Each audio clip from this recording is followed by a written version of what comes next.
महासचिव उनकी बरसी है और हर साल उनकी पुण्यतिथि को संकल्प दिवस के रूप में हम पूरी पार्टी में आयोजित करते हैं और इस बार एक बहुत बड़े किसान उभार के बीच में ये आयोजन आज हुआ।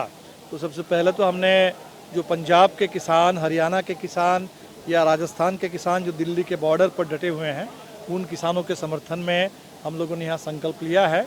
और ये आंदोलन दरअसल अकेले पंजाब का नहीं है, ये पूरे देश के किसानों का आंदोलन है और उनके समर्थन में पूरे बिहार के अंदर भी एक बड़ा किसान आंदोलन खड़ा करना, ये हमने संकल्प लिया। दूसरा हमने ये संकल्प लिया कि बिहार में सरकार तो नहीं हम बदल पाए, लेकिन एक मजबूत विपक्ष बना है और 12 विधायक हमारे चुने गए। तो जो सबसे बड़ा आंदोलन इस समय रोजगार का बिहार के अंदर, जो नौजवानों की रोजगार की उम्मीद, वो सबसे बड़ा एजेंडा था और जो नीतीश जी ने कहा कि हम 19 लाख रोजगार देंगे, तो इसके लिए बिना देर किए 19 लाख रोजगार के सवाल पर जो नौजवानों का आंदोलन है इसको तेज करना चाहिए। ये दो सबसे बड़े सवाल थे और भी अन्य सवालों पर, शिक्षा के सवाल पर, स्वास्थ्य के सवाल पर, महिलाओं की सुरक्षा सम्मान के सवाल पर, जो समान काम के लिए समान वेतन के सवाल पर आंदोलन तेज करने का हमने संकल्प लिया है। और पूरे देश में इस समय मोदी शाही के खिलाफ एक मजबूत वैचारिक प्रतिरोध निर्माण करने के लिए माले को मजबूत करने की बात है।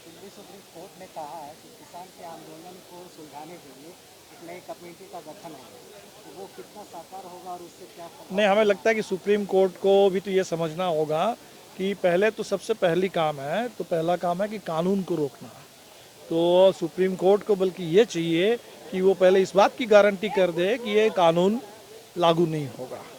ये कानून अगर लागू नहीं होगा तब मेरे ख्याल से बातचीत हो सकती है, तब और किसान तो बातचीत करने के लिए अभी भी तैयार है। तो कोई भी कमेटी बनेगी, अध्ययन होगा, ये सब काम तो कानून बनाने से पहले करना चाहिए था। वो काम तो इन्होंने किया नहीं, कानून बना दिया और किसान जब उस कानून के विरोध में खड़े हो गए हैं, इसको इन्होंने प्रेस्टीज इशू बना लिया। तो कोई देश की चुनी हुई सरकार, लोकतंत्र में अगर आपने कोई गलत कदम उठाया है तो गलत कदम को स्वीकार करने में और गलत कदम को वापस लेने में हमें नहीं लगता कि सरकार की कोई तौहीनी होती है लोकतंत्र में। ये जो सरकार ने इसको अपना प्रेस्टीज इशू बना करके किसानों से जंग लड़ने के मूड में सरकार आ गई, ये बहुत गलत है। और इसीलिए हम समझते हैं कि सुप्रीम कोर्ट को किसानों के पक्ष में राय देनी चाहिए और बिल्कुल सरकार को मजबूर करना चाहिए कि वो कानून पहले वापस करे और तब कोई भी कमेटी बने। हम भी स्वागत करेंगे कि कमेटी बने और उसमें किसानों की बात पर विचार हो।